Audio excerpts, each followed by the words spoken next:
Hey guys. Hey guys, welcome to another episode of Two Men and a Baby. Yes, that one. I planned that so long ago. I've been thinking of that moment for a while, so I'm really glad that it went off without a hitch and perfectly and not awkwardly at all. But we are back with another episode. Today we're going to be talking about our top 10 musicals, and then we're going to be talking about a couple of James Wan's films. His first feature film, Saw, and his brand new film, Malignant, which is in theaters and streaming on early access now, if you're still interested after this. So to start off today, we have our top 10 musicals. I'll let you go ahead and start off with your number 10. This is a topic that I've been, Haven and I have been passionate about musicals for a long, long time. And you've kind of gotten into the musical fan base more recently with your girlfriend. So I'll let you start off with your number 10. All right. My number 10 is Into the Woods. And Okay. It's not because, the movie, really. It's because the normal soundtrack.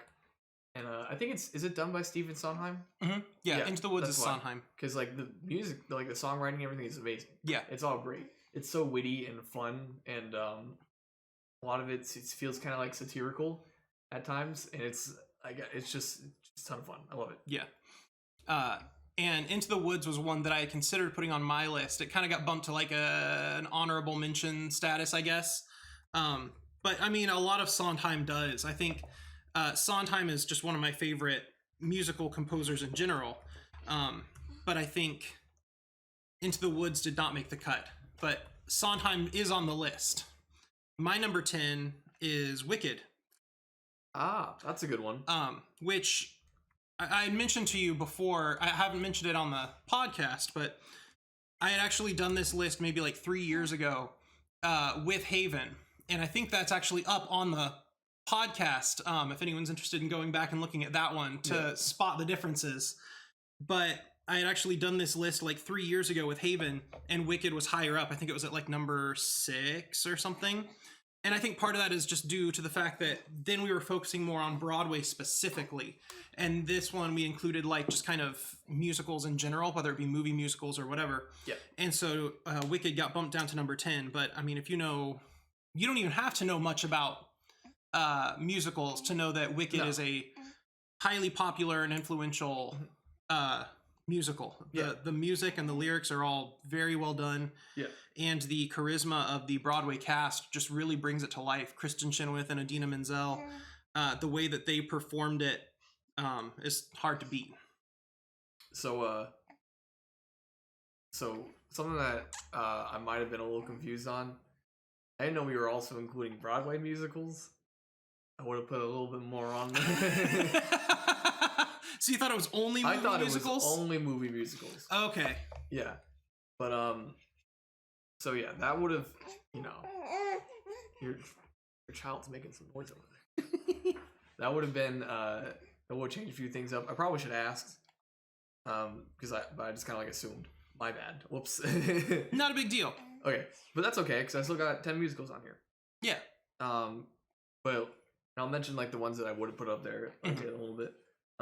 My number 9. God, I forgot my numbers. It's 9 in the morning. My number 9 is Sweeney Todd. Okay. Sweeney Todd's awesome. Yeah. Come on. There's no way around it. I have not seen the movie, but I listened to the soundtrack. Okay. And I got for the movie or Broadway? For the movie. Okay. And I got what feels like a good amount of the story out of it. I enjoyed it. I thought it was really fun. I thought it was really clever. I like in the beginning when the kid is singing about London. He's like, "There's no place like London." Yeah. And then Johnny Depp just comes in "No, there's no place like London," trashing it and stuff. Yeah. Super fun. Sweeney Todd is one of my just absolute favorite musicals in general. Mm-hmm. That's going to pop up higher on my list. But I actually did a thesis on the differences between movie musicals and Broadway musicals, and I used Sweeney Todd as like my primary example of like the way that the characters are portrayed, but also just how exuberantly they're displayed in the Broadway, like the way that you sing on Broadway and how underplayed and toned down it is in the movie with Johnny Depp's performance.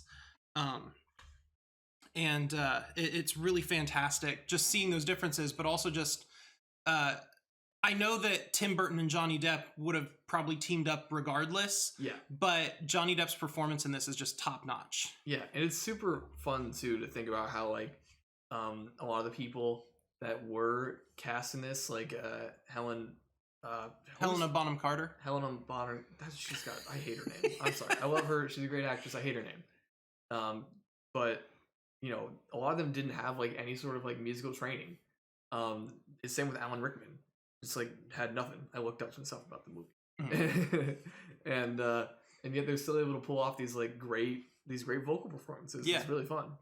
Well, and it's kind of funny because Helena Bonham Carter's character specifically was kind of called out for the her lack of singing ability. Really? And I never had any problems with it.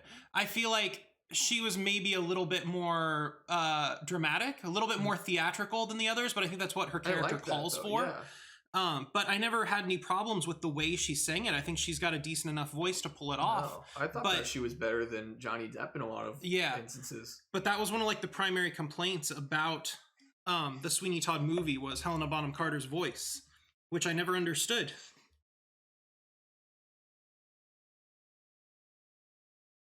Had to recheck focus there. That's very odd, especially considering like how I feel like Johnny Depp sometimes kind of you can feel like the gruffness in his voice. I guess that's supposed to like come through a bit, because the character he's playing. But I don't know. It doesn't sound as well done for a musical as I think Helena's voice carries or lends itself to. So, I don't know. I prefer Helena in it, but I think Johnny Depp still does a great job. Mm-hmm. Yeah. My number 9 is Shrek the Musical. I've seen that. I love it. It's so good. It is awesome. And Shrek has kind of become like a weird cult internet icon. Yeah. Oh, I'm sorry.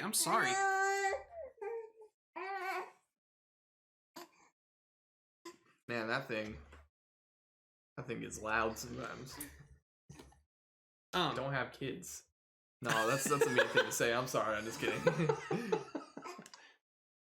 Shrek has kind of become like an internet phenomenon. Like he's reached like a weird status. Yeah. In general.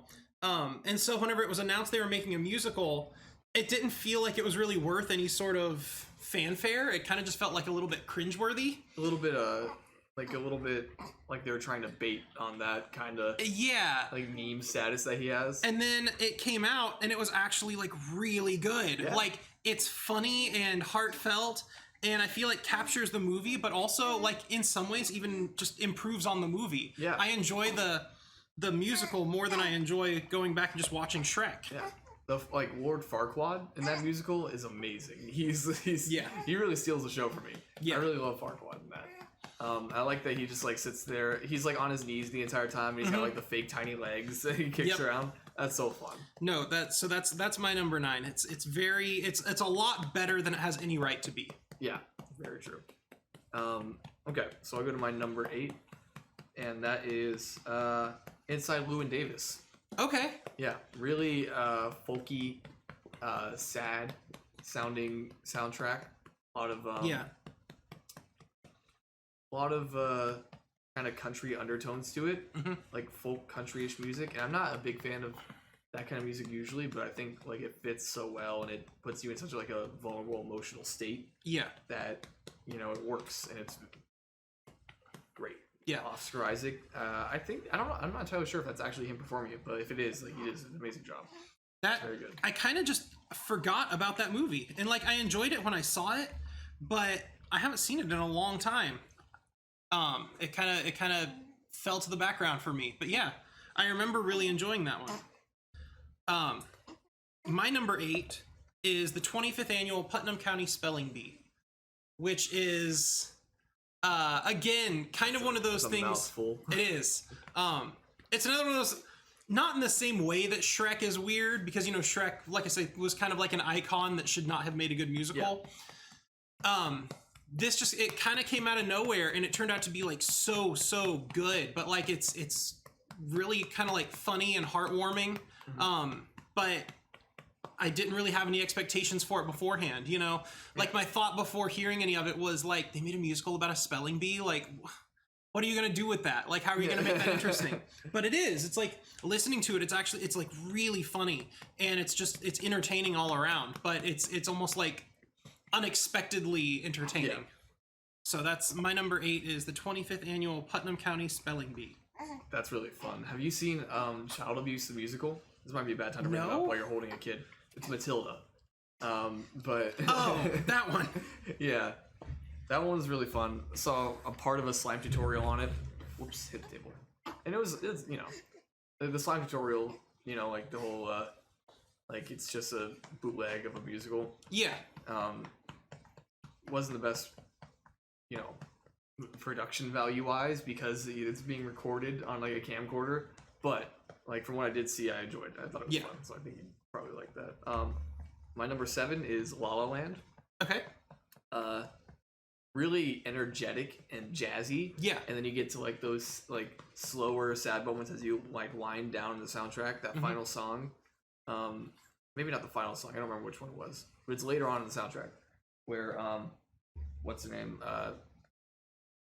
It's that scene where Emma Stone and like Ryan Gosling are looking at each other, and then like they see like how their future goes throughout. Yeah. And then it cuts back to like reality and all that. Mm-hmm. Oh man, that one hits. That's a good one. Yeah, my number 7. All right. My number 7 is The Muppets. And I went back and forth about whether to include like the kind of the revitalization of The Muppets from what was it, like 2011? Yeah. Or the original from the 70s. And I ended up going with the revitalization because that's the one I tend to go back to, maybe partially just because I'm a teacher, and that's the one that like modern students will kind of be in tune with a little bit more. Yeah. But I love kind of that like sometimes like subversive humor, that mixture of like just family humor, but with sometimes slightly more adult humor, but also just like the enthusiasm and the optimism. Like it makes you feel good watching it, but it's also like very funny. And I just got a soft spot for the Muppets. That's adorable. My number 6 is Scott Pilgrim versus the World. Okay. Yeah, that's really fun. Really a lot of rock, a lot of like kind of in your face fun, like tongue-in-cheek lyrics that I can't recommend more. I guess the whole movie is just great. Scott Pilgrim versus the World is what started the argument with my wife about what constitutes a musical, because she was trying to make the point that to be a musical, the music, like the lyrics, had to somehow tie into like the characters' motivations or like what they were doing and like push the story along. And she's not nearly as big a fan of Edgar Wright or Scott Pilgrim as I am. Yeah. And so I tried to explain to her that like that's essentially what's happening. Like it's not in the traditional, it's not like the character comes up and sings about what their heart is feeling and the like what they're going to do next on their journey or whatever the case may be. But it definitely has those moments where the songs that are being sung or the music battles are what's pushing the plot forward. And so essentially I think even by her definition, Scott Pilgrim versus the World is a like movie musical, just not necessarily in the sense that some people might classify it. Yeah, I'd say so. So that was your number 6? Yep. My number 6 is School of Rock. Yo, nice. And I mean, you can kind of take your pick. Like the movie version obviously has been around longer. It's got that cult following. It's kind of the more nostalgic one. Yeah. I've heard the musical is like really good. Yeah. The actual musical, they added some songs and expanded on it, and that's also a really excellent way to experience the music of School of Rock. Yeah. But I think you can't really go wrong with either version. Yeah. Nice. Yeah. No, I completely agree. School of Rock is amazing. And you'll see how I feel about it later on in the list. My number 5 is Tangled. I love Tangled. Tangled's one of my favorite. I think it is my favorite Disney movie, and it's got one of my favorite soundtracks. Probably wouldn't be on here if I had like been like, "Hey, yo, is this what kind of musical you mean?" Yeah. But still, like, I love it. It's awesome. Like, there's not a whole lot more to say about it. Yeah, no, everyone's seen Tangled. It's pretty great. My number 5 is In the Heights, which, again, I think you could kind of pick and choose whether you like the musical on Broadway or the movie version that just came out more. Yeah. For me, I still prefer they changed some lyrics and some plot points for the movie. Baby's eating her fist over there. Yep. They changed a little bit for the movie, and I prefer the original. Maybe partially just because of the nostalgia of it. Yeah. But it's an excellent hip hop musical by Lin-Manuel Miranda. It was his first breakout, like before Hamilton was a thing and before he became like a household name. Yeah. In the Heights was like a really big deal on Broadway. Yeah. And I think it's a little bit more personal and heartfelt. Where like Hamilton is really good, but I feel like Hamilton has reached that like social level where it almost became like overwhelming to me, and I started kind of like purposefully backing away from it a little bit. Yeah, too many people like talking about it at once and making it like exactly. And on top of that too, like I kept getting tired of the conversations where people they'd kind of be like, oh, I love musicals, musicals are great, and I'd be like, oh, cool, which musicals do you like? And they'd be like, well, Hamilton, or like maybe like Hamilton and Dear Evan Hansen. And it's like, that's it, and that's like the only thing they know. And I'm like, but what about all these others? And they're like, but have you? But I don't know, bro. Yeah, but what about Hamilton? And it's like, well, if you like those two, you might like all these others. And they're like, no, we don't care about this. Yeah. Don't be ridiculous, Tyler. There's only 2 good musicals in the world. You know that, right? Well, and I mean, they're both excellent musicals, but they kind of reach this fever pitch where it becomes a little bit like, okay, like let's move on. Yeah, come on, guys. There's more than that. Yeah, and so for me, In the Heights, I think steals the show. First of all, because I kind of like the personal nature of it a little bit more. Yeah. But also because I started feeling a little bit of fatigue with Hamilton. Yeah, completely understandable. So my number 4 is one that I like really love. It's Dr. Horrible's sing-along blog. Oh my god, I love that with Neil Patrick Harris. I argued with myself about whether to include that one on my list or not. Dude, it's so much fun. Yeah. It's so ridiculous and like and just like it's just one big joke kind of. But they make it like so heartwarming and endearing how like, oh, this poor little supervillain, he's like, he really like loves this girl and all that, but he's also still a villain and all that. Like it's a kind of a typical thing that you'd expect, but it's done so well by Joss Whedon and what's his name? That I just said his name, NPH. Yeah, like it's great. Yeah, no, I agree. That was your number 4. That was my number 4. My number 4 is Scott Pilgrim versus the World. Yo, hey, your baby's having a meltdown. My number 4 is Scott Pilgrim versus the World. I mean, we kind of already said how we feel about it, but yeah, it's one of the most immaculately done, like, I guess, comedy rock musical movies. Rock-midi. Yeah, it's the technical term. But it's there's a lot that plays into it, but it's a very like nerd driven like rock musical, and it's so well done. Yeah. I don't have a whole lot more to say than you had said before, but yeah, it's my number 4. Yeah, no, it's fantastic in every way possible. My number 3 is Sing Street. Yeah. Sing Street is an Irish musical. It's about like these kids just trying to start a band. It's adorable. It's so like heartwarming and maybe like one of the most fun ones, but like still kind of occasionally a little depressing, kind of with some of the stuff with the family matters, and Peter from Game of Thrones. Yes. You know, but really great, highly recommend. Have you also seen Once? I have not. Once was the first musical by the same crew that wrote Sing Street. Yeah. And it's also very well done. Nice. I mean, I have a lot of respect for Sing Street too. Like I said, it almost made the cut, but I kind of bumped it to an honorable mention. Yeah. But they have another musical called Once that's also really excellent. Yeah. So I'd definitely recommend checking that one out too. Is Once one that's like that show? It's like a show, I think. It was originally a movie. It was presented the same way that Sing Street was.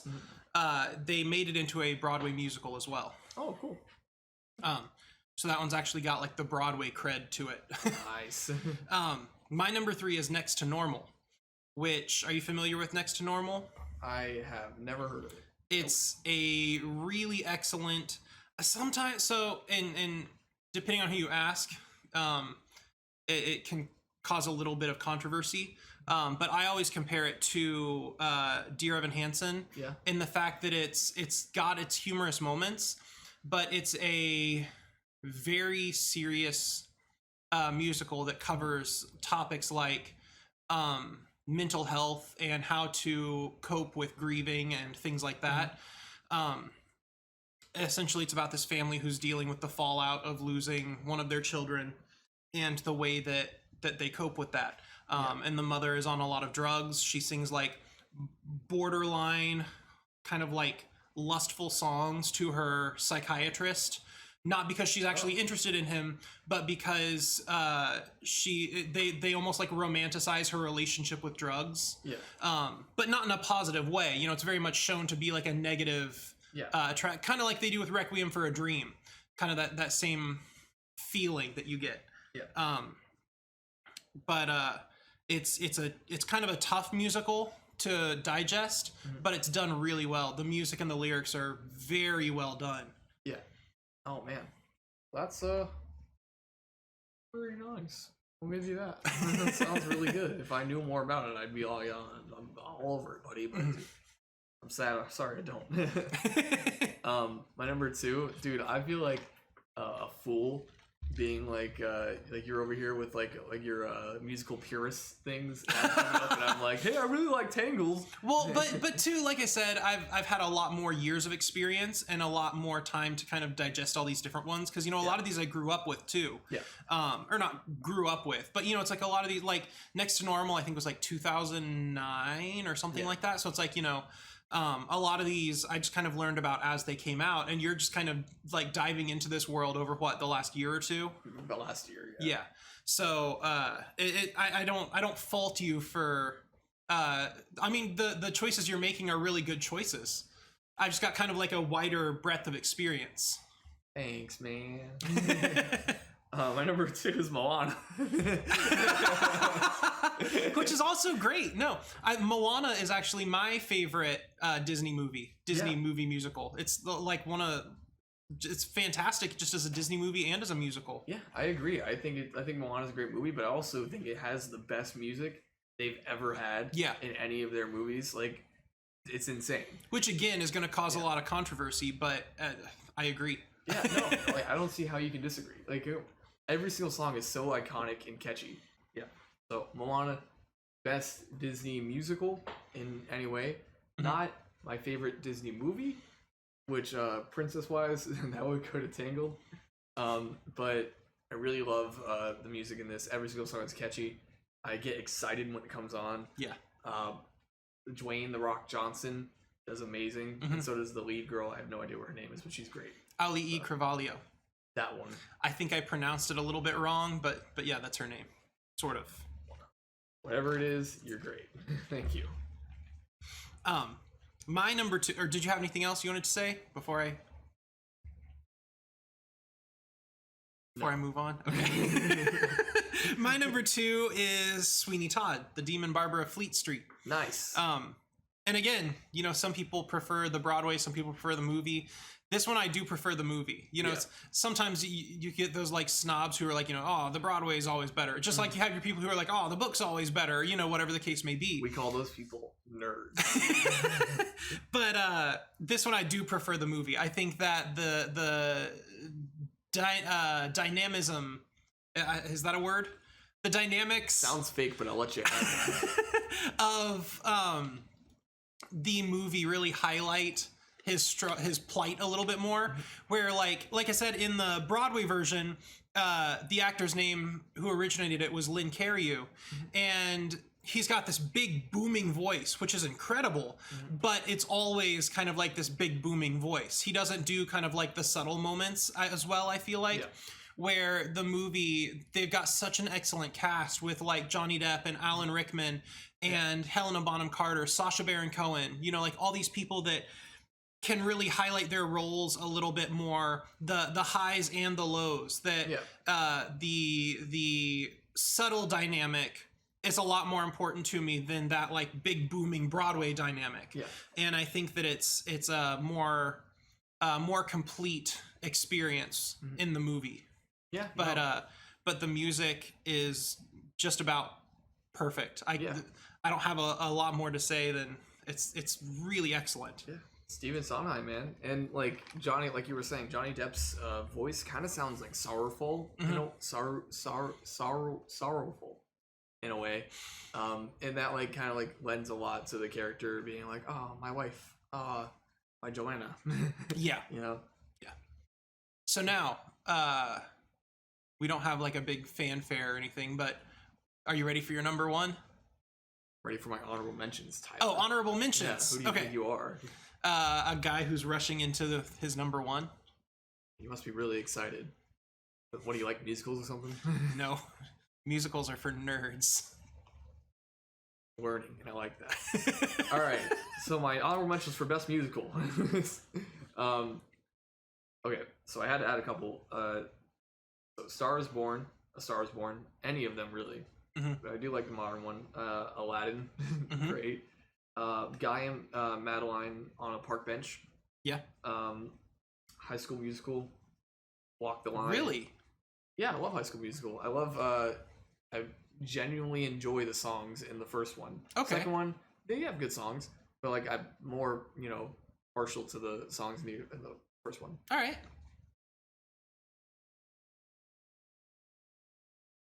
I'm not going to go further than that. I'll let you have it. Thank you. You're welcome. Anyways, I feel the judgment on his face. Newsies.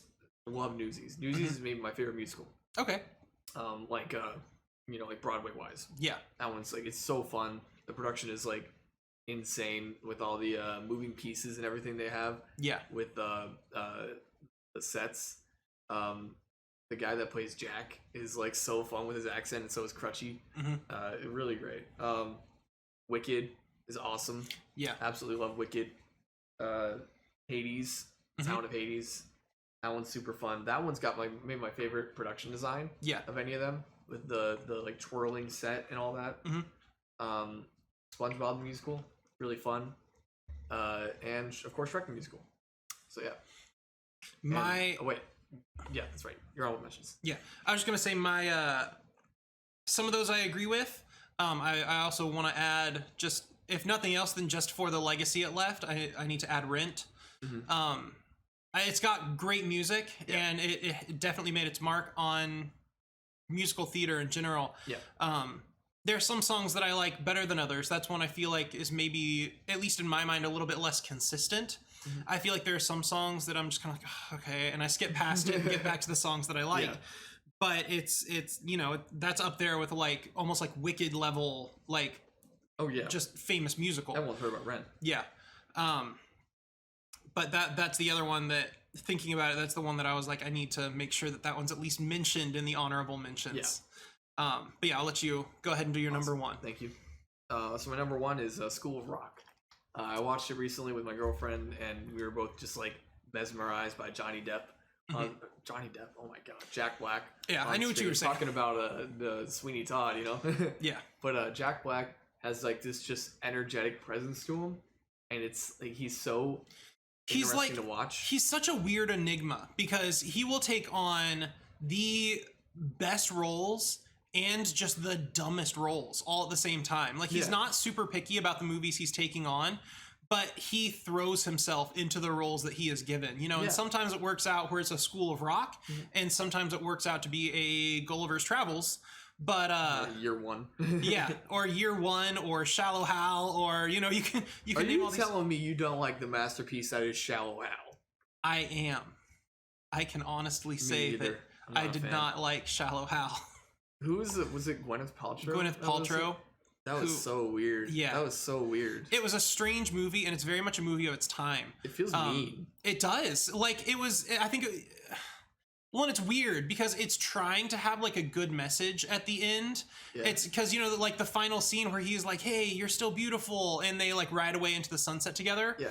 I think it tried to kind of redeem itself, but it really is just kind of like an hour and a half of, like, fat shaming. Yeah. And then they try to like bring it around and be like, no, actually it's totally fine, but you know, it's all in good fun, right? And when you say like a product of its time, that makes sense because like so many of those movies back then are just like, they're just so mean. Yeah. But they're like, they kind of try and mop it up at the end and act like they didn't just slander people for the past like hour and a half. No, and it's kind of a hard thing because Haven and I went and watched it probably just like a couple months ago or something, and we just it's uncomfortable, especially like in today's climate, just the way everybody is about being so like politically correct and not offending anyone and all this.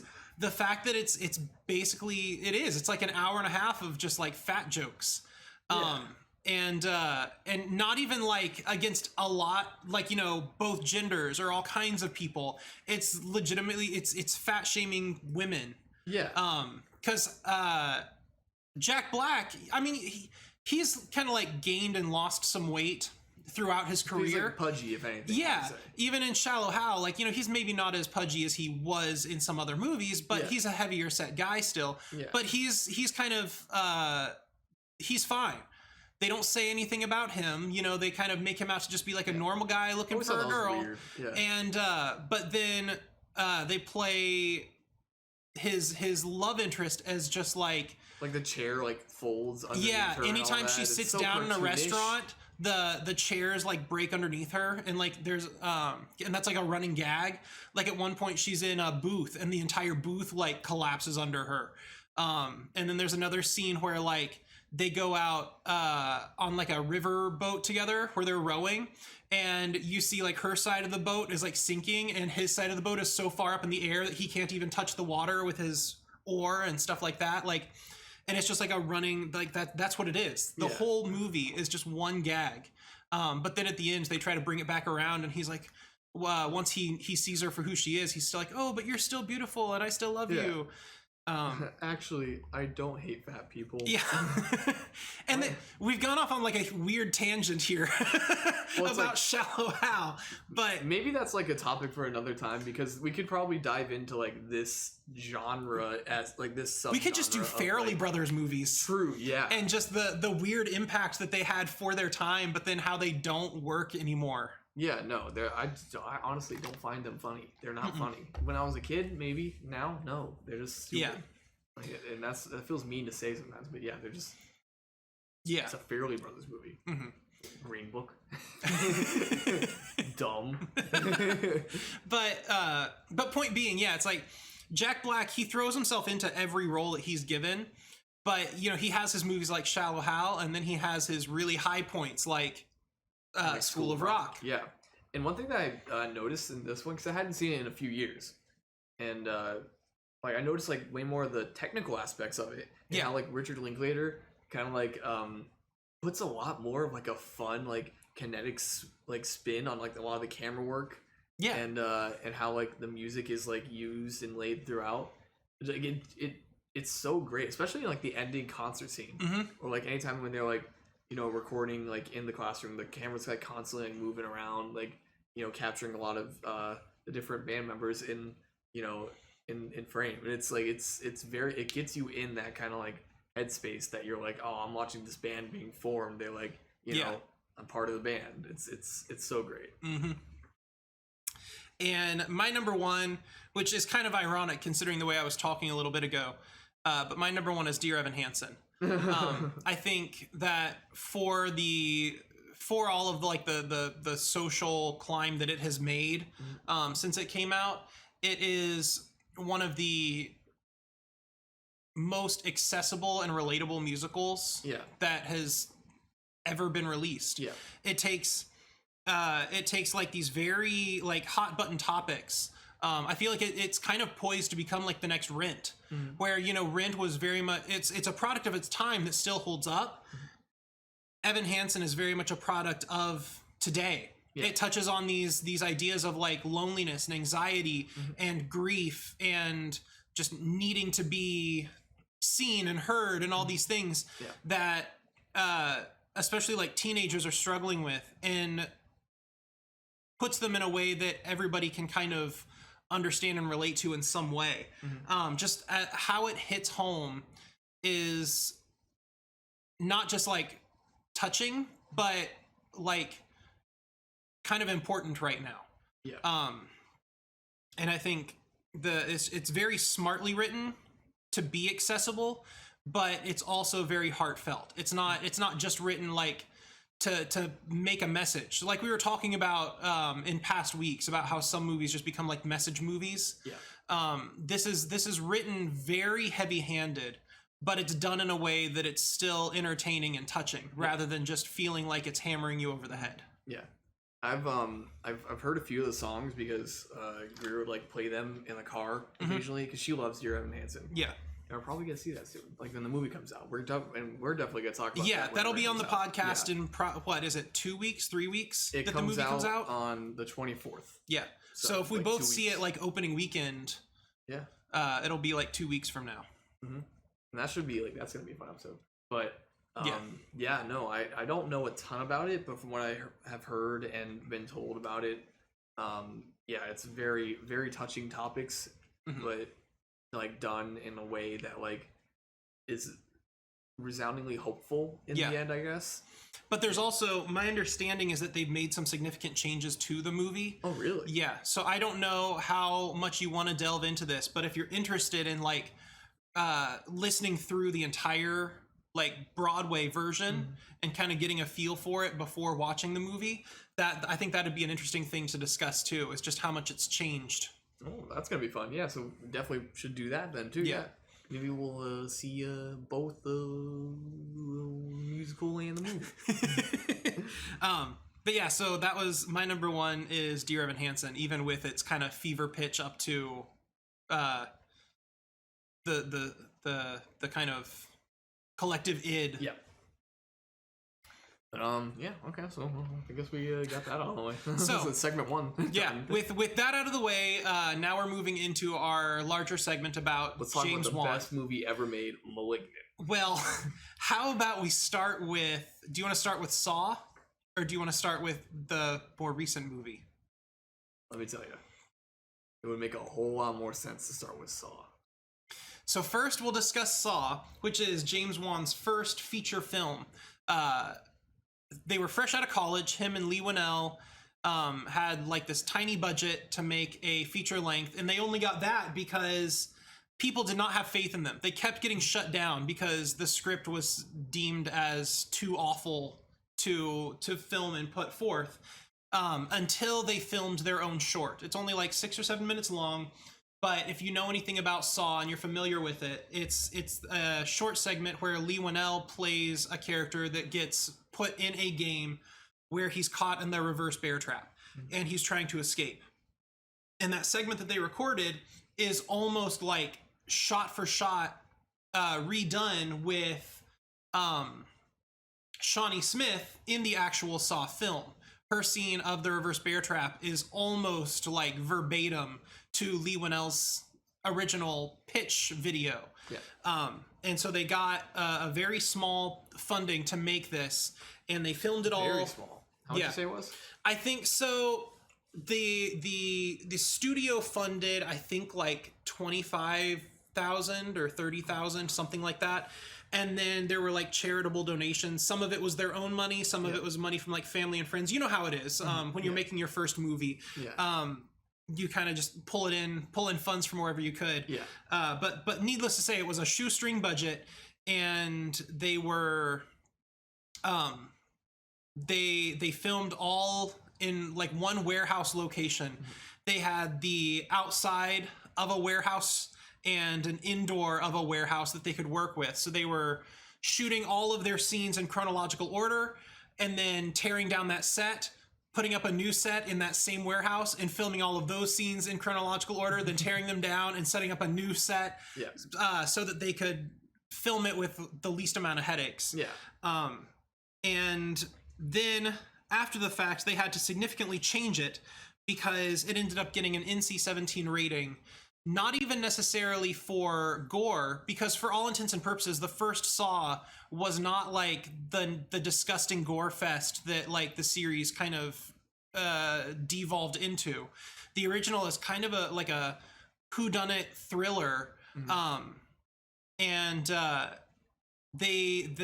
MPA deemed it as too like dour and just like tonally disheartening.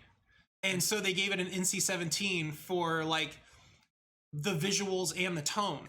And so after they had created this like passion project, they ended up having to kind of like back off on some of their own directing choices. They had to even it up and take out some of the sharp cuts and edits to make it seem a little bit more like mainstream, because it felt like overwhelming.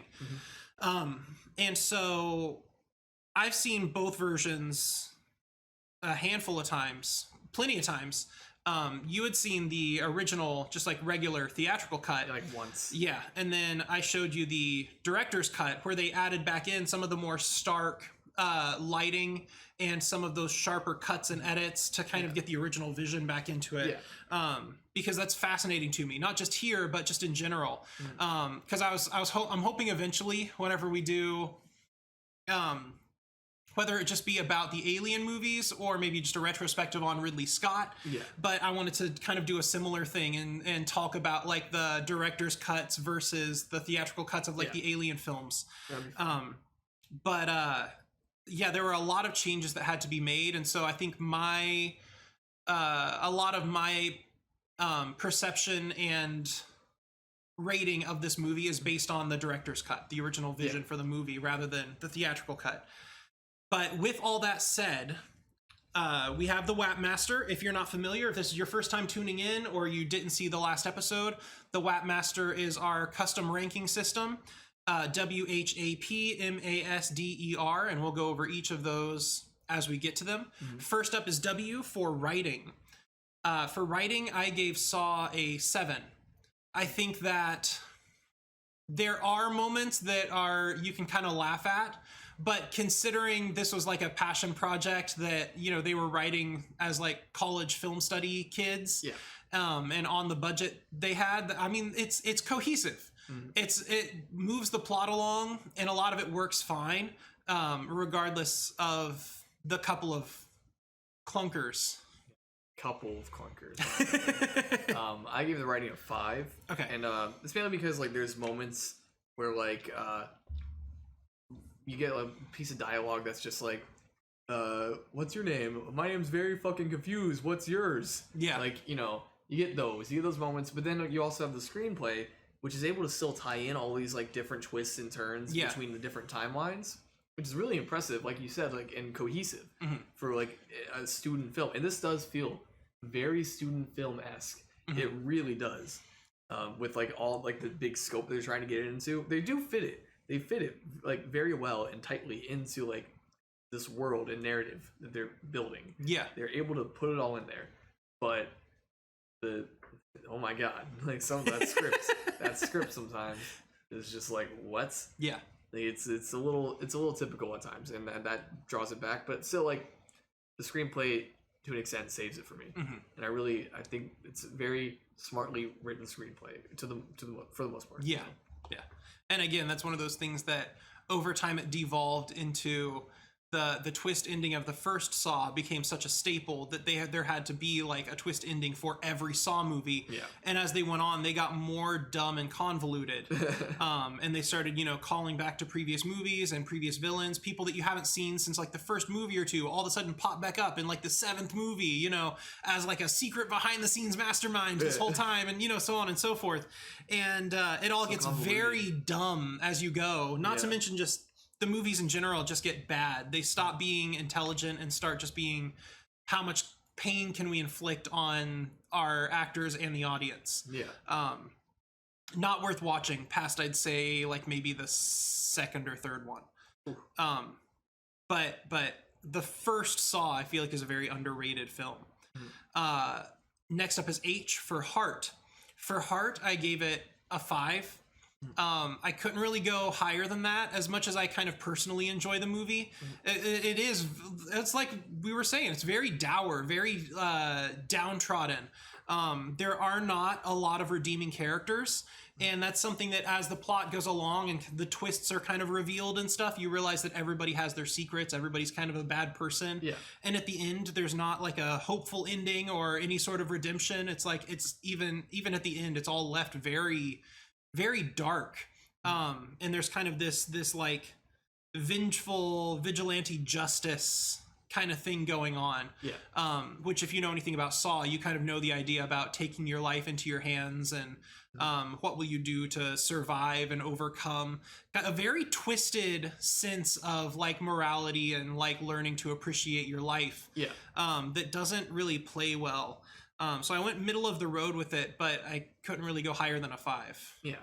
I was gonna go middle of the road on that one, but then like I started to think about like how like the passion and heart that James Wan and Lee Winnell put into it themselves, just for like a kind of a technical to like a meaningful aspect for them. Yeah. And that kind of bumped it up 1 point, so I gave it a 6. Okay. Based off of everything that you just said, and also off of just, the love that those two had for their project going into it. Yeah. Clearly they loved it to an extent. Yeah. So, yeah. Go ahead. A is for acting, and I gave the acting an 8. I think that some characters not as much, like Carrie Ellis, not so much. He does not care. In this movie.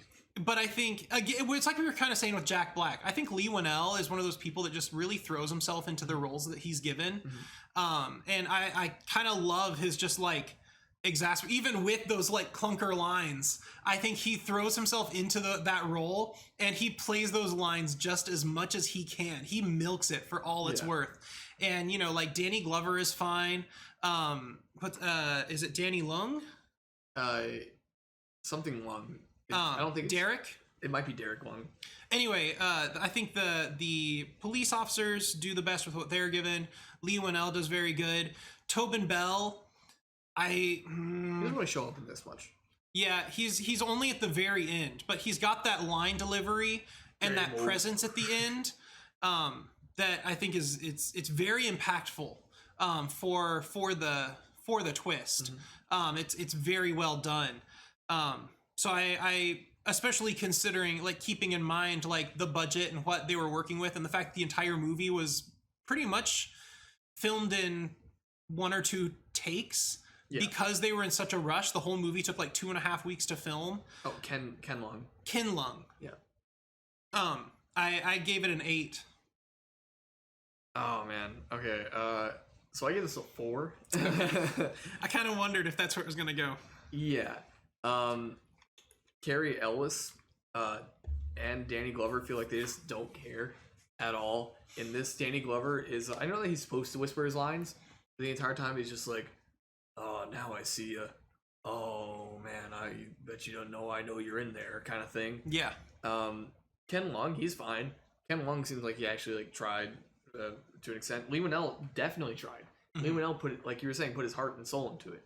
That's where the script falls apart for him. Because, like, the script does not go good with good acting. Yeah. And for the most part, he's pretty good. He's probably the best part in the entire movie. And then you get to, and then you cut back to Carrie Ellis, and it's like, oh my god. Yeah. That line where he's like, I'm gonna kill you. What was his name? What was the guy's name? Zepp. Zepp. Zeph. That's what it's Zeph. No, it's definitely Zepp. It's Zepp? Oh Yeah. my goodness, there's no way. Because that's the name of that iconic, you know, that Stinger. It is Zepp, you're right. Yeah. That Stinger song, like the kind of iconic theme from Saw, is called Hello Zepp. Oh my. Okay. Zepp. Zepp, he's like, I'm gonna kill you, Zepp. You touch my family. And then his wife's like, his wife's like, Lawrence, and he's like, Allie? But it's like, so aggressive too. It's like both extremes. Like we both kind of stopped and laughed at it because, you know, he's like, I'll kill you, I'll take you down, and all that. You know, like for Cary Elwes, it's very aggressive because knowing him from like, you know, movies like The Princess Bride and he's always that kind of like stoic, calm character. Yeah, he kind of has that like British gentleman kind of feel to him. And he's, you know, it's very much like kind of this like American like revenge, you know, like he's got this like bad American accent too that he's trying to put on. And it's all very much like, I'll take you down, Zepp, you know, I'm gonna come and get you. And then as soon as she talks, it's like so timid. It's not even like Cary Elwes timid. It's like, Hallie? That was like a perfect impersonation of that. But yeah, like when you bring up the accents, they like literally immediately you can hear that these two main actors are not American. Yeah. You can immediately hear it. Like words in probably every single scene slip out in you know, Lee Manel's Australian accent or Cary Elwes's British accent. Yeah. Immediately. And there's like it's so insanely obvious, and it takes me out of it a lot of the time. Mm-hmm. I do not like the acting in this movie at all. I think it's bad. I genuinely think it's bad. But yeah, you want to go to the next one? So P is for production design. For production design, I also gave it an 8. I think that this is, especially considering the budget they were working with, this was a relative strong point for them. Everything does look really disgusting, really dingy, really dirty. Yeah. And again, you know, their costumes don't really take much. They're both just kind of wearing street clothes. Mm-hmm. But the sets that they do have, considering how they were treating their sets and the fact that they just had a warehouse to work in, they look fantastic. Mm-hmm. I really appreciate just how good the sets were, aside from the super generic like police station as just a room with some windows and like a couple of desks, and they're like, boom, done. It's policeman. insane how much that room comes in his movies. It's so weird. Yeah, we'll talk about that more in Malignant. But yeah, it's kind of the exact same thing as any other cop room that you've ever seen. Right down to he's got like a bunch of like old timey monitors, like cathode ray tube monitors on his desk, and there's an empty donut box and a cup of coffee and like the whole 9 yards. Yeah. But I think especially the primary bathroom set especially is just so grungy, and it looks authentic. It's very well done. Yeah, no, I completely agree. I gave it a 7. Okay. And like you were saying, the fact that they were able to get all this done in like one warehouse with the like small budget they had with all these sets is really impressive. Yeah, it's really cool that they were able to like fit all this in. Mm-hmm. I think like I really love the bathroom set, of course, but another one of my favorite sets is like the when they had the chase scene with Tobin Bell with Ken Lung and Danny Glover. Yeah, like running through there. I thought like it looked generic, kind of in a way of like what you'd expect like a serial killer lair to be in like a 2000s horror movie. Yeah, but it's still like it works so well for this movie. Yeah, and I really enjoyed like, you know, that set with all like the cobwebs and stuff around like the random pieces of wood and 2x4s like laying on the ground. It works. It looks like you know, where a villain would be, and I really enjoyed it. Then, you know, you also have like the car chase where like, you know, it's literally just a black background. They couldn't afford to film on location or anything, so when they were filming a car chase scene, it's just them sitting in a car and everything around them is black, and they're pretending to drive because the cars were just inside the warehouse where they were filming. Yeah. And so they tried to make them look like they were driving intensely in the dark. Yeah, it's hilarious. It's really funny.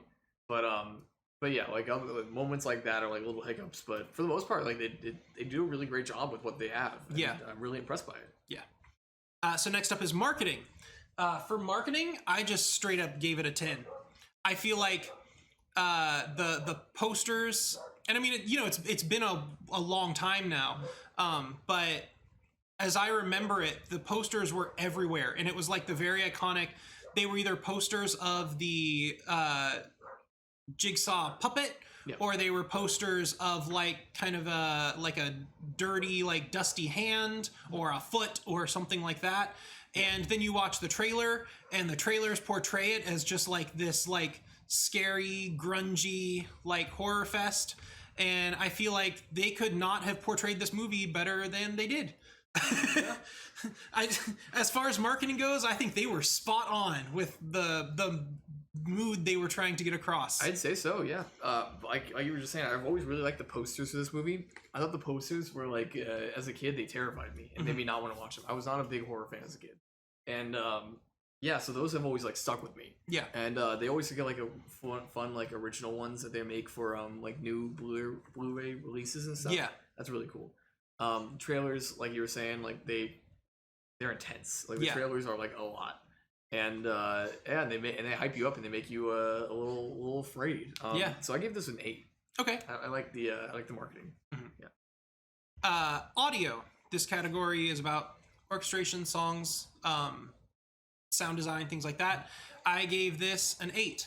I think that's another like really just relatively a very strong point. It uses those like very iconic stingers in the trailers that it also uses in the movie. The music is very intense and very like overwhelming. It definitely gets you into that feel and that atmosphere. The music definitely enhances the movie for me. Yeah. I give it a 7. Okay. Like I'm not a big fan of like the loud, grungy, like metal rock stuff playing. Which again, it does fall into that trap a little bit, but it's not as much in the first Saw as you might come to think with like the franchise. Yeah. It definitely gets more into that. Again, once you get into like the 3rd, 4th, 5th, there's so many of these movies now, and they just kind of delve more, they lean into that more as they go. But the first one, going back, even just the last few months, I've seen this movie twice just in the last like 3 months. Once with you, Garrett, and once with my brother-in-law, Garrett. Who's the better Garrett? And both times it's kind of surprised me how like kind of restrained and intelligent this one is comparatively. Yeah. The music doesn't really take anything like a ton away from it. It's just not really my thing. But I think it lends really well to their editing style and what they're going for with that grimy like grunge feeling. And like it's perfect for like what they set out to do. They do a great job like picking their music there. Yeah. And I also really like I told you while we were watching that I really like the more like quieter scene with like the little suspenseful kind of like stinging music in the background. I thought that was like really cool. Yeah. Some of the ADR was really bad, especially with Lee Winnell at times. Yeah. That was not very good. But for the most part, it was fine. There wasn't like any real problems with the like actual like sound design or sound mixing or anything like that. I thought it was good, solid 7. Yeah. For S is for shooting. This is the cinematography. I gave this one an 8 as well, which I think is kind of like an underappreciated part of at least the first one. And that's whenever we were talking about, especially the director's cut. I understand the complaint a little bit more, I think, with the theatrical, but I was trying to like point out different things to you as we were watching the director's cut. First of all, about how like whenever they're focusing on Dr. Gordon, they try to take a more like even approach to it. So it's all like on tripods or mounts and rigs. And then for Lee Winnell's character, it's all it's shaky, like hand cam and stuff like that to show that he's like less stable and less like he's more emotionally charged during those scenes. Yeah. The kind of like stark like color contrasts, those bright like clinical white lights in the bathroom versus almost like that like murky green and some of the other traps and stuff.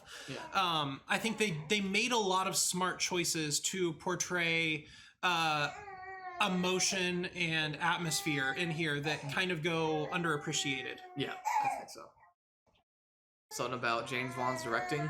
Yeah. Yeah, you woke up just to tell us about how you feel about the directing in James Wan's movies. Something about feet. She's holding her foot. The feet in his movies. Really, there was like one shot where I don't remember which one it was, but no, it was Saw, because Carrie Ellis like picked up like his daughter's foot or something like that, and I just immediately had like Quentin Tarantino flashbacks of being like, feet, oh no. I was getting a little scared there for a second. Yeah. James Wan has always had like a really distinct visual style, and your baby's staring at me now, dude. I get like she's listening. She's our audience. Thank you, Luna. She's most of our views. But like he's always had a very distinct visual style, and so like and you kind of see that popping up a little bit in this, where like you have like the really harsh shadows in a lot of scenes, like with Lee Winnell in the moment where he's like walking through his house and he's like taking pictures around like with the flash, trying to put a little bit light like into the room so you can see. The shadows are like super dark, and then like you were saying with the green tints in a lot of like the trap scenes, the stark white in the bathroom, very distinct, very noticeable.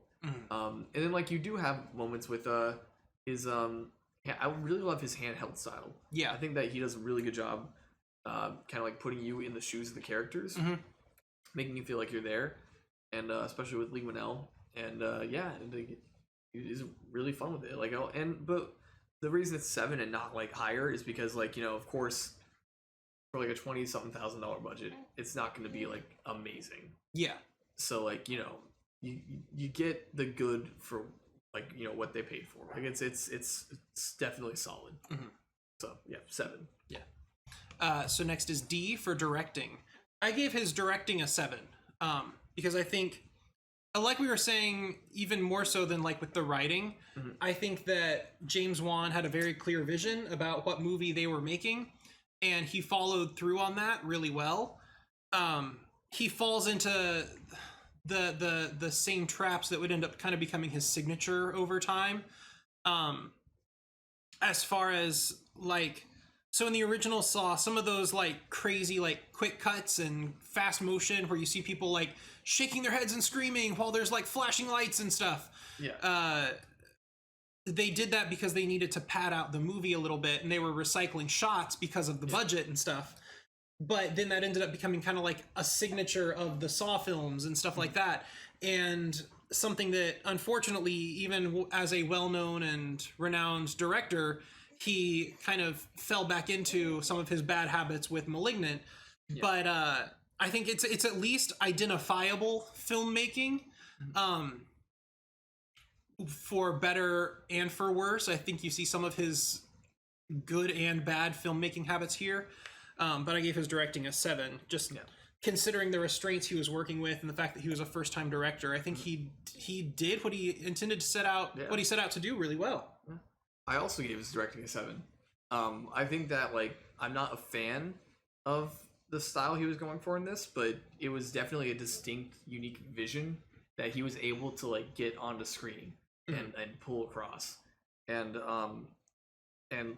he's able to like keep us engaged with these characters and like make this timeline, this time jumping all like still coherent and make sense throughout the entire film. Because like in a lot of these, it's so ambitious that you feel like you'd probably get lost. Yeah, most of the time if it was like a lot of other filmmakers, but he's able to pull it off here. It's really impressive. Directing actors wise, not the best, but I think for a first time director, definitely really solid. So yeah, definitely a 7 feels good.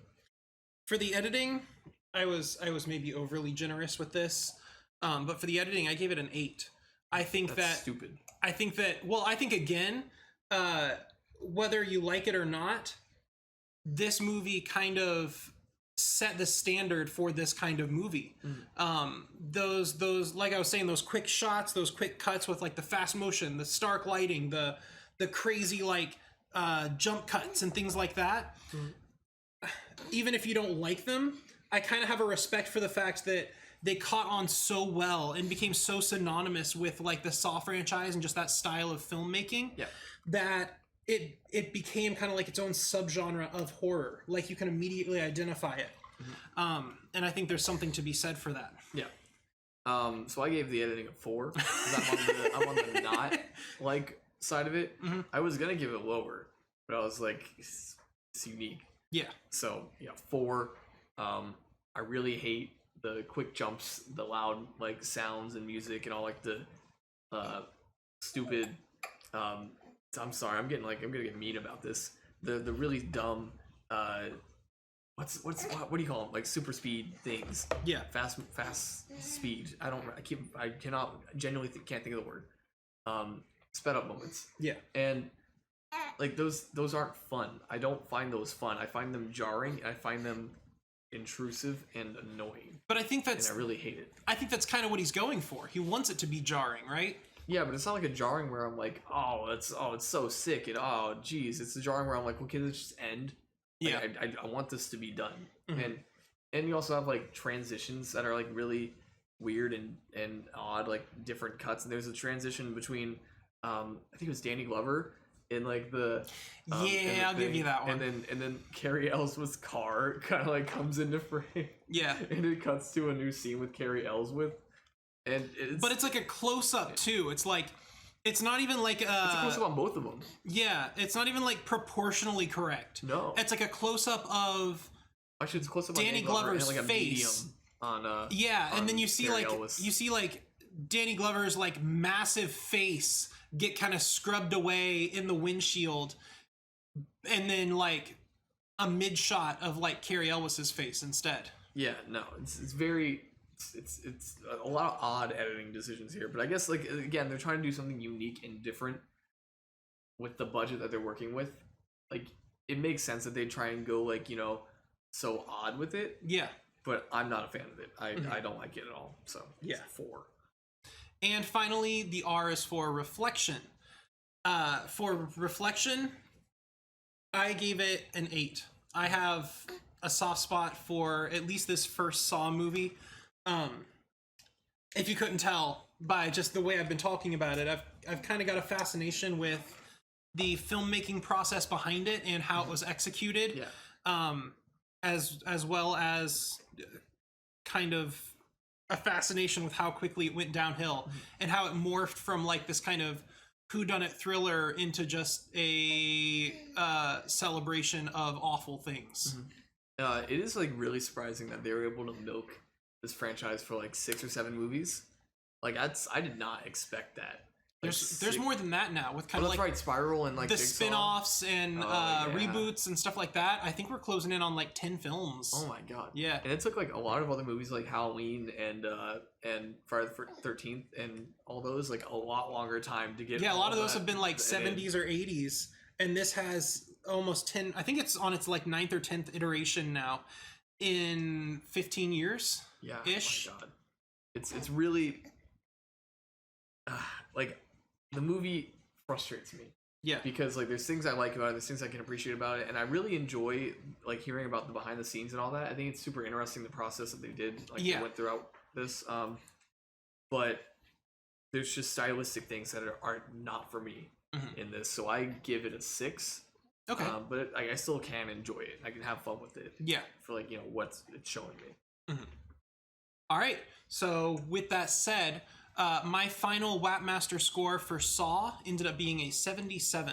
Oh, nice. Mine ended up being a 60 on the dot. Yeah.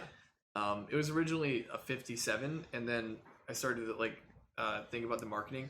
He's like, it was like right after he texted me at like 8 something, and I had like an alarm set for 8:30, and I woke up to it, and I saw a text. I was like, all right, I'll be over soon to record, and then like I was like, oh dang, I gotta watch trailers. So watch the trailers. And I was like, oh, that's right, yeah, okay, this is pretty cool. Yeah. So that's like it bumped it up a little bit for me.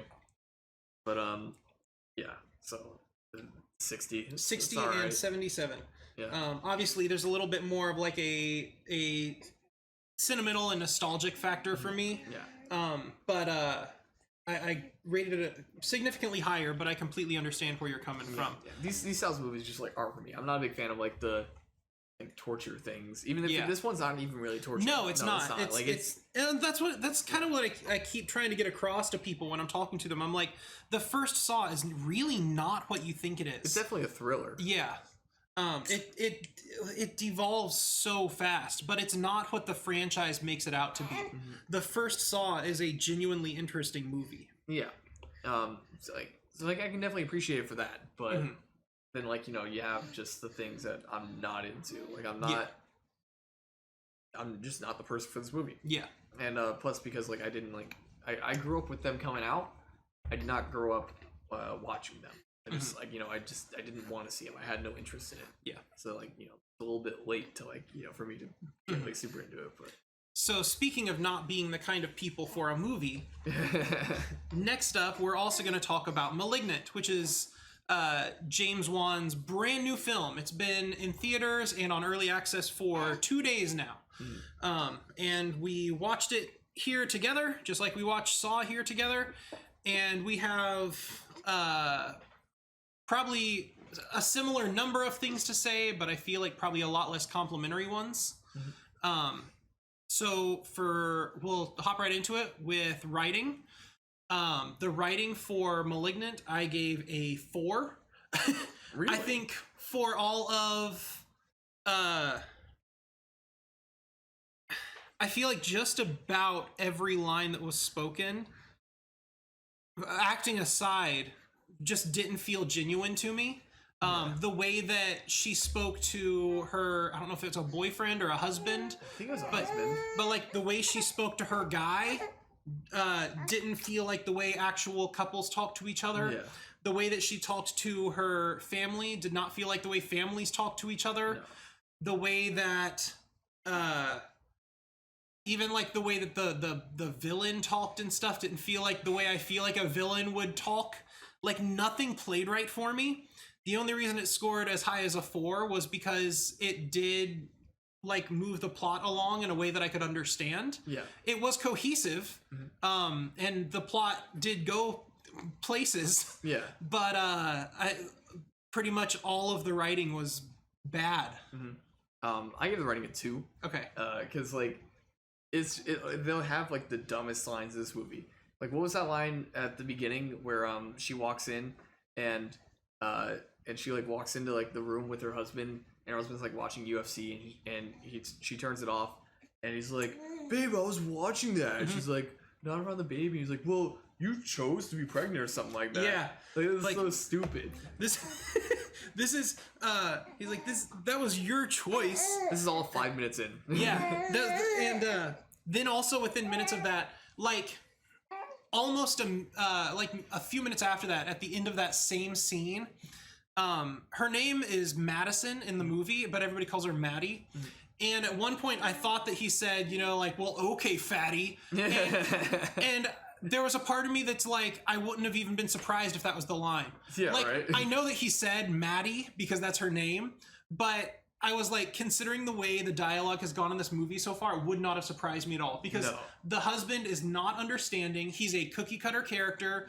He's the annoying husband that sits around watching fights and drinking beer, and he doesn't understand like that she's pregnant and he needs to be like understanding of that, and he's just like, he's mean to her and wants to be left to his own stuff. Yeah.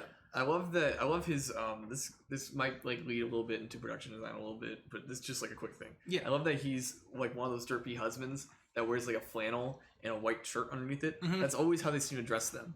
It's so, oh god. But yeah, and then like not even there. That's early in the movie. That's like maybe 5 minutes in. Yeah. Even before that, when the doctor comes in and she's like, "Time to cut out the cancer." Yeah. And all that. I can't do a British accent. And like, and then you have moments where they dump exposition, where it's like they literally do the thing where the sister is driving in the car and she like calls people and she's like, "I figured it out. This is the malignant thing. The killer is a part of Maddie and it's like in the back of her head and stuff like that." Spoiler alert, so by the way. No one cares. We're not going to recommend you see this, but if you're going to see it, just a heads up. It's so stupid. Just don't watch it. Like honestly, it doesn't seem worth it. No, which is surprising. the reviews are surprisingly kind to this movie, and I don't understand how. Like, I don't know. I'm not a huge fan of James Wan anyways. I don't give the Conjuring movies a big score, a high score. I think I gave like the first one a 5 out of 10, right? Out of 10, yeah. Like it's like a 2.5 out of 5.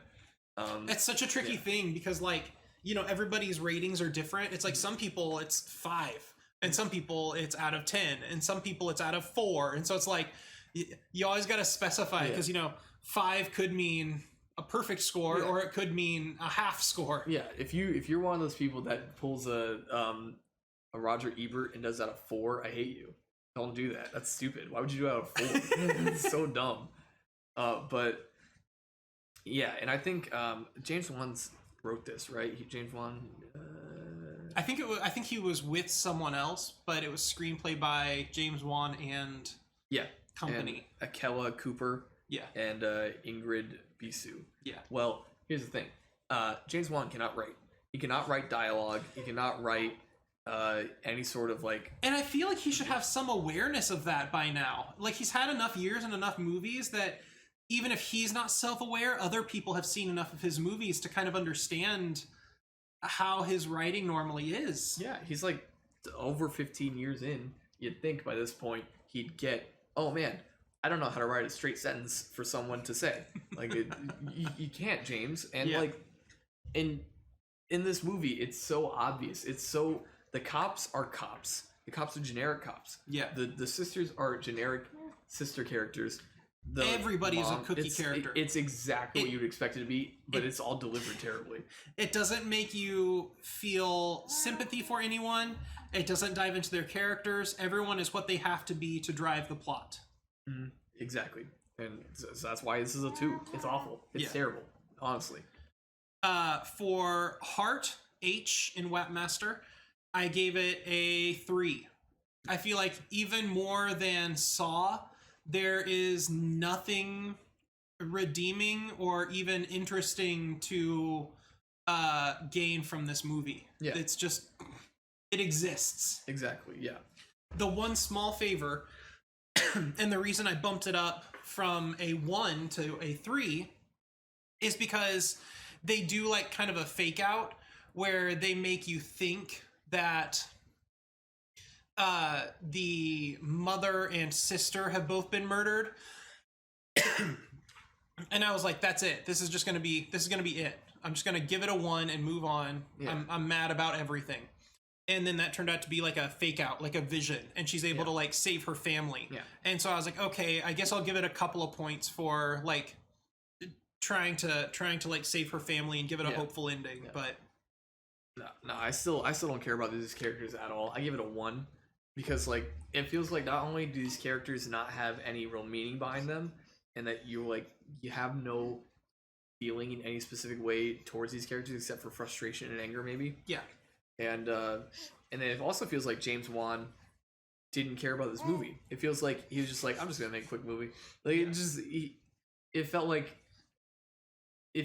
any like direct to Netflix, like without any real like actual like vetting behind it kind of movie. Like it's terrible. It is, the heart is just not there. No one cared about this movie in any way. Yeah. Like, well, I guess probably people did, but it doesn't show in the final product at all. Next up is A for acting. I gave this a 2. That's it. Acting is bad. It's there's not. Yeah. I felt kind of bad, so I gave it 3. Okay. Like it's, if you just gotta watch 5 minutes of it and you'll get it. Like there's not much more to really say. Like the acting is awful. No one in this is good. Like there's not one moment, and that's kind of weird to think about. How no one in an entire movie is good, and part of that is probably also due to the script. That's why I gave like a little bit of a leeway. Yeah, because the script is so bad. But oh my god, if you think like if people have been in movies before and seen movies, you kind of get like, oh man, this ain't going good. Yep. No, it seems like they're just blissfully unaware the entire time. Yeah. Well, and I liked, so the acting was bad all the way through, but I liked how there's a point where they put the main character in jail, and we were like sitting there like going through them as they're kind of like talking, as she's like talking to the people in the jail cell, and as they start kind of like getting mad at her and kicking her and stuff like that. We were going through and just like pointing out all of the cliches and stereotypes, like, oh, there's the prostitutes, there's the druggies, all those the unfairly jailed minorities, you know, like so on and so forth. Like even like minor characters are just very much like there to be a stereotype. Like there's nothing as far as the acting or the script that really redeem any of it. And a lot of it leans into production design, which is our next tip. Yeah. I segued that perfectly. Yeah. And that is a 4. Because I think that the costumes and all that and most of the sets are so stupid. But then I also kind of like the underground city part. I thought that was like at least a little interesting. I thought the house was all right. You know, that wasn't crazy. But the 4 seems fine because of how bad most things are and how okay at best some of the other things are. I agree completely, but I gave it a 3 instead of a 4. Yeah. Nothing more to say. Yeah. A lot of it is also like the stupid decisions that they make with that. Now this will go in directing. I'll wait until directing. Yeah. Next up is marketing. I mean, I gave marketing a 6. I think as far as the stuff in the movie, and especially after knowing what the movie was, marketing almost deserved a little bit of a higher rating. Yeah. Because looking at it, it at least makes it look like a competent like horror thriller.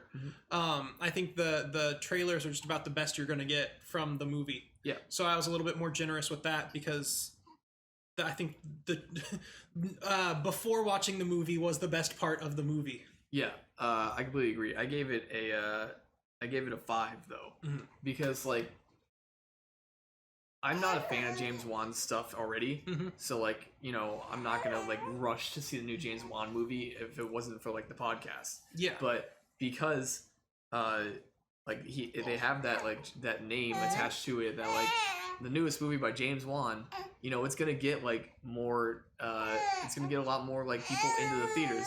Luna, why are you so upset about me talking about James Wan?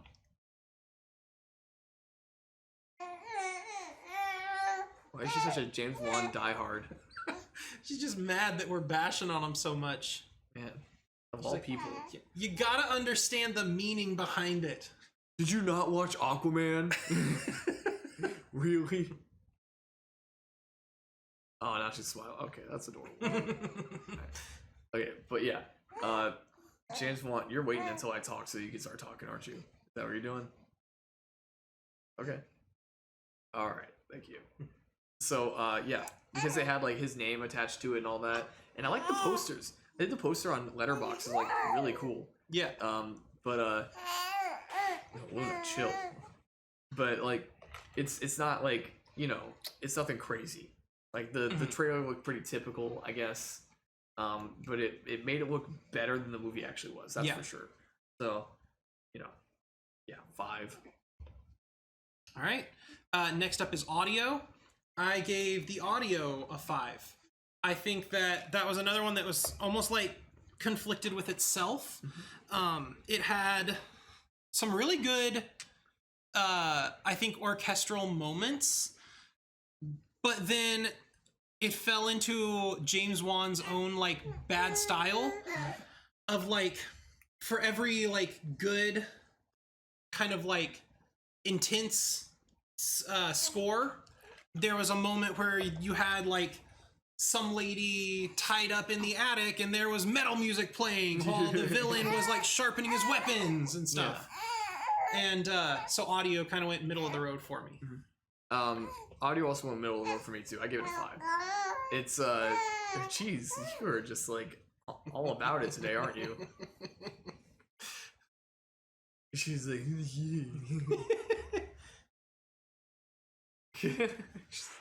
babies are funny. Yeah. But yeah. I gave it a 5 because like the sound design and mix is alright. And then like you do get those like stupid moments of metal music that don't fit at all. Yeah. Especially like contrasting with that like nice orchestral music that you're talking about, like in that scene where she's running around trying to like lock all the doors and close the windows and all that. I don't Yeah. know why she decided to close all of the curtains before she went to lock the door. That was stupid.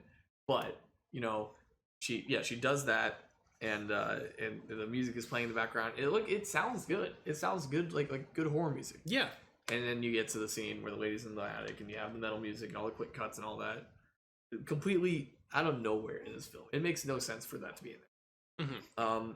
But then you also have like the weird sound design moments where like they like in the very beginning, where they're the like people are the person's like trying to like break out of the hospital or whatever, like breaking down the door. That constant like doom sound comes in like this. There's a police officer that like lays down like a dart gun case, and like as he's like unclipping it, it makes the don't sound. Yeah. And the one that you brought up with like there's the bad thing at the time, you're not supposed to know what it is, but it flings a security guard. It flings a security guard out through a door, and it does it when he hits the wall, and then immediately whenever he hits the floor again, like right in succession. It's so stupid. I don't understand how you can put so many of those right at the beginning of your movie and not take it as a joke. Yeah. And not mean it to like not be serious. Yeah. It's genuinely stupid. So yeah, 5 because of good moments and a lot of bad moments too. Next is S for shooting, the cinematography.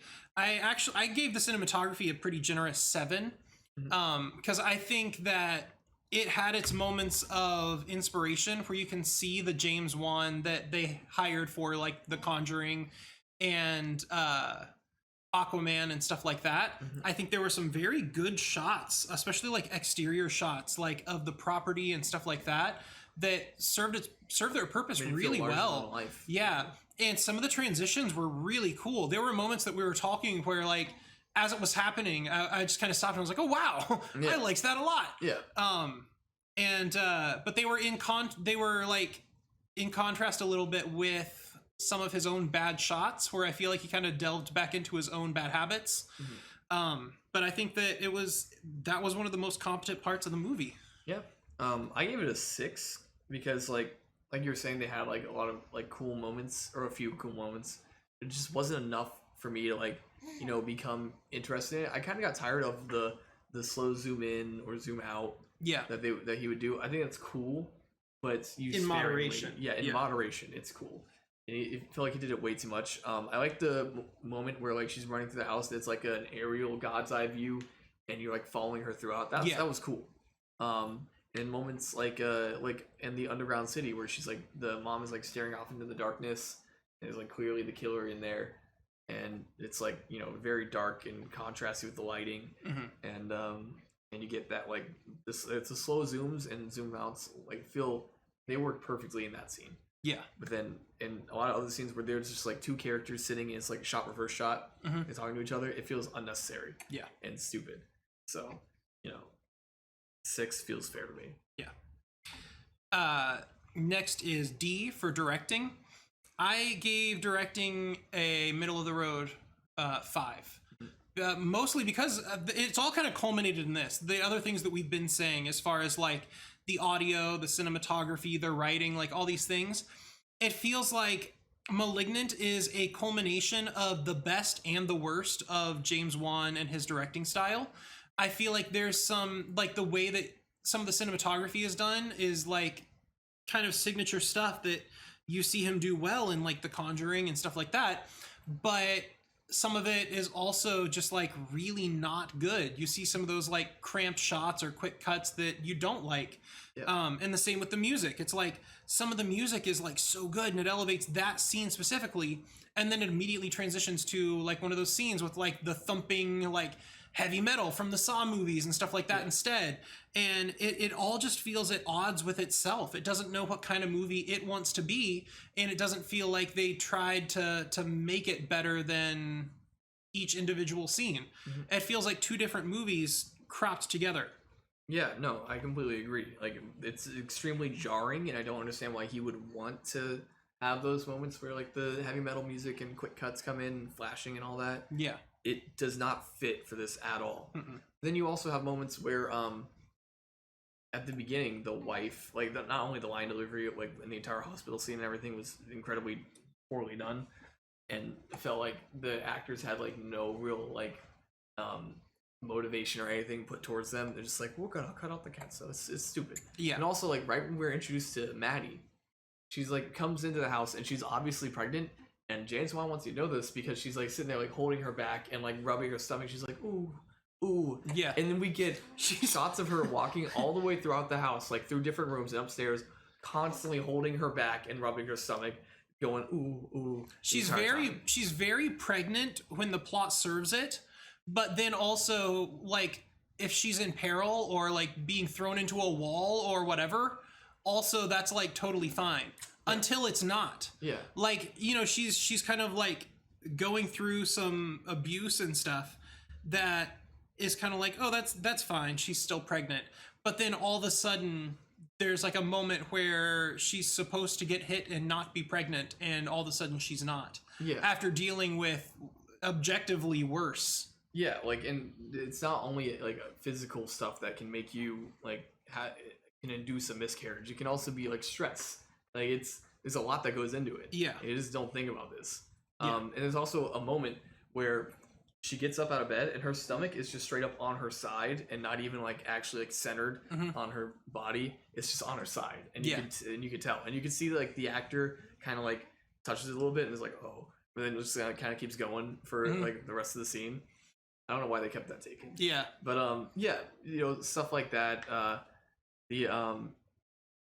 You can still see like his vision, like unique visually wise and all that coming in, and I like that, and it's unique. And James Wan is like, you have to clearly have some like knowledge of the technical aspects and stuff with it, be able to like pull that off, and he does to an extent. But then like all the character stuff just falls flat on its face. It's embarrassing. It's genuinely embarrassing to watch. Yeah. For someone that has such a big name like James Wan. Yeah. It's like, what are you doing, buddy? Come on. James Wan, are you doing? Wan, are you doing? That's gonna be that'll just be the running gag anytime we watch a James Wan movie now. No, don't worry. I don't plan on watching any more James Wan movies. So next is E for editing. I also gave this middle of the road. I gave it a 5 for more or less the same reasons. For every good shot, there's a bad one. Yep. I think it's a 4. I gave it a 4. I mentioned during that prison scene, I was mentioning how Upgrade does like character focused action so good. Yeah. And this movie wanted to do kind of a similar thing a couple of times, and it just didn't pull it off as well. Yeah. No, I agree. Like it's very Lee Winnell-esque in a way, which is kind of funny and poetic. Yeah. Like James Wan was the one that came out and was like, chill, dog. And it's like way more like, you know, like of a household name like off the bat, and then Lee Winnell comes up like later and starts directing movies in like what 2017, 2018. Yeah.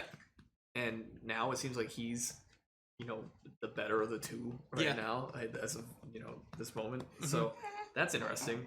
But yeah, I gave it a 4 because like it'll have like the normal boring editing, and then it'll have occasionally those fun transitions like you were talking about before, like when he like slams the doctor on the ground, it like cuts to like a new area. That's cool. But then you have the stupid saw editing that I hate so much coming in. What a weird baby.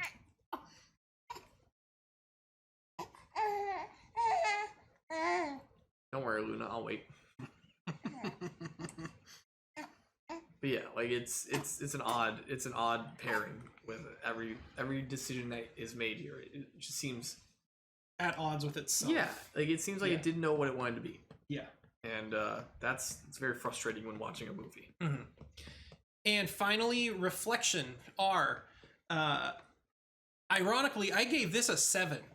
I think for as bad as everything was, it all culminated in one of the best comedies that I've seen in years. Yeah. This falls squarely in that category of so bad it's fun. Yeah. We spent most of this James Wan horror movie just kind of like laughing our butts off. Yeah. It was thoroughly entertaining, but not for any of the reasons they intended it to be. No, not at all. But yeah, I gave it a 7. I think at first, like in the first like 15 or 20 minutes, I'm like, I hate this. I'm never going to watch this again. Yeah. And by the end, I'm like, Same, I'm kind of excited to watch this again. That was hilarious. Yeah, right? Like, I gave it a 6 because, like, those same exact reasons. It's, like, it's so stupid it's funny. Yeah. Like, the whole concept of the killer to begin with is hilarious, just being in the back of her head. Yeah. And you know, having running backwards constantly. The chase scene with the police officer and the killer through like the building and all that and down the fire escape is hilarious. One of the funniest things I've seen all year. Yeah. Like, this movie, if anything, is so funny. Okay, so they're going down the fire escape. They get to like a ledge or two below like ground level. Yeah. And she like loses her her footing and falls and like hits the dumpster and lands on the ground. And we were laughing about it. We were like, wow, that was pretty dumb.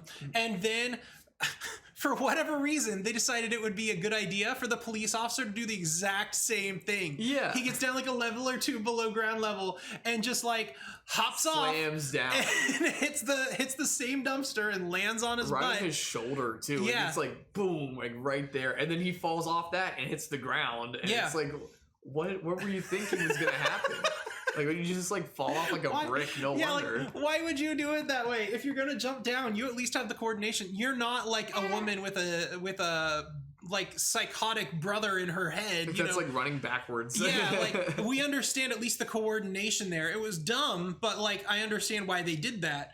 But you just thought it would be fine. Like, well, this weird like double-headed lady did it. I guess I'll try it too. And that also leads into like throughout the rest of the chase scene, the murderer is running around and just constantly kicking their way through things. They kick their way through a little window and run through. They kick their way through a bunch of bricks and run through. It's so funny. It almost goes into like parody territory. It didn't feel like a real chase scene. It feels like Benny Hill music should be playing in the background while this is going on. Yeah. It went on for so long. Like the first time she kicks through something, it was like, oh, what? Yeah. And then you kind of move on and you forget about it. And then she does it again and you're like, wait, what? It's and like then, a bunch of bricks too. Yeah. And then like the 4th or 5th time it happens, it's like, okay, it just kind of wins you over because you're laughing at it. And it's like, is this on purpose? Like, is this like self-aware or was this supposed to be like good filmmaking? It is so genuinely funny to watch. Yeah. Like I'm amazed at how entertaining this movie was, at least from like the halfway point throughout. And then like you have moments where it's supposed to be like really serious when she's like in the police station just murdering all the police. Then she does things like throwing a chair at like the what's her name, and coming back to that like generic police station area. Almost identical. Oh, true, yeah. It's just one open area with some desks with, donuts and monitors on them and stuff. And they're like, all right, day over. We made a police station. And she's on, and this is like a big room. Like, the set they made in the first Saw was understandably small. Yeah. The set in Malignant is like a big open floor plan police office. And it's just like a regular desk chair.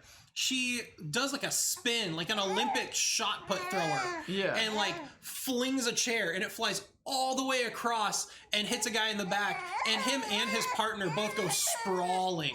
Yeah. But also because like it's weirdly strong, like a weirdly strong moment for this character who's just like a normal woman. And it's like called like her mom, even like her stepmom or adopted mother is even like, oh, you're so skinny. Like later on in the movie. So somehow she has like all that strength, and they bring it up later when like the character like flips an entire hospital bed onto like the sister, and not like just flips it, like she takes it and like flings it like she does with the chair. Yeah, like it flips like 3 times in the air and pins a guy to the wall. Yeah, and then like later she's trying to like the sister's like stuck underneath it, And she's like, "Oh, you can't lift it; it's too heavy." And she's like, "If I could fling it over here, I still my strength. I can lift it." And she just lifts it. Yeah. And it's like, I'm glad that you had the self-awareness there, but it's still stupid.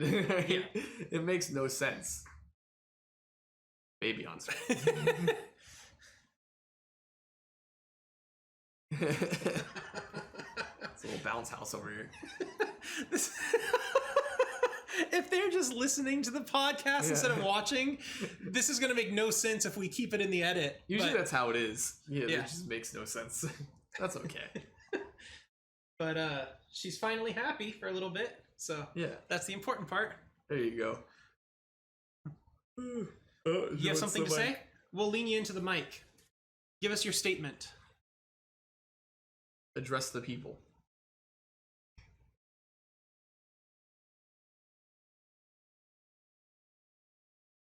Get nothing. Hold on. Silent but strong. But yeah, so do you have much more to say about Malignant or your thoughts on it? That's about it. There's not. I think we covered it all. It's hilariously bad. Yeah. So my final Wapmaster score for Malignant ended up being a 47. Mine ended up being a 40. Okay. It's a bad movie, but and if it wasn't for the final reflections, our scores respectively would be 40 for you and 34 for me. Yeah. It's a really bad movie, but because of how fun and stupid it is, we enjoyed it and brought our scores up. It's ridiculous. All right. Well, with that said, next week, your question of the week or your ranking of the week is, what are your 10 favorite directors? Oh, yeah, I'm excited. And next week is going to be a little bit of filler while we wait for Dear Evan Hansen. So would you like to give your thoughts on what we should do next week? So I'm thinking either our respective bad movies, where least favorite movies get a WAP, or we can do what was I saying earlier? It was Underrated, an underrated movie from each of us that we think deserves more attention and fanfare. Yeah. So whatever one that you're thinking is, I'm fine with either. I'm kind of excited and really not excited for our worst movies. Yeah. But I feel like that also might make for some more fun, interesting conversation. True. Yeah. So I say we go with that one. I say we go with our worst movies. Okay. Partially just because I'm really excited for you to have to watch my least favorite movie. What was it again? I feel like we already talked about I will remind you so that we can reveal it next week. Oh my god. Okay. Well, it's diabolical. All right. So next week we'll do a couple of Wapmasters on our least favorite movies, and we will do a ranking of our top 10 favorite directors. But until then, we hope you guys have a great week, and we will see you soon. Bye. Bye.